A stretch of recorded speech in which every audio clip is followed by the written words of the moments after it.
All right, so we're going to talk a little bit about how to practice today. And I think that a good practice session always begins with a good warm-up session. And I believe that the first thing you should do is what I call taking the long tone challenge, which is for 1 week, you practice 10 to 15 minutes of long tones every day.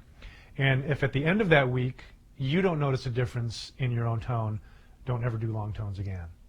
Okay, so one of the ways that I like to do long tones, and I do these every time when I practice also, start soft, get loud, back down to soft.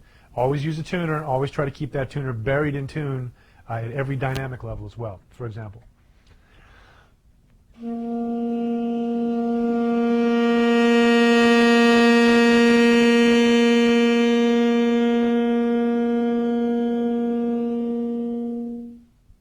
The tone starts with your tongue coming off the reed and ends with your tongue touching the reed. Make sure you're supporting from the belly also. Breathe deep in the belly from the bottom of the lungs when you start that tone off. And really listen to yourself. Listen to the quality of your tone all the way through. Another good thing to do during a warm-up is to work on scales.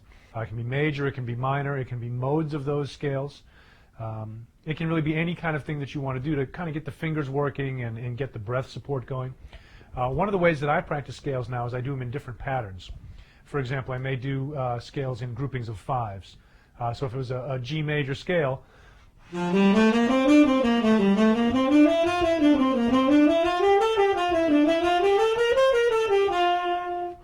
can do different articulations on them, you can slur them, you can do a number of different things.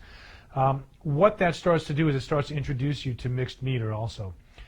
And you can even think of the numbers 1, 2, 3, 4, 5, 1, 2, 3, 4, 5, 1, 2, 3, 4, 5, 1, 2, 3, 4, 5. And so it takes you through and gets you thinking a little bit of a different, in a little bit of a different way, and a little bit of a different approach.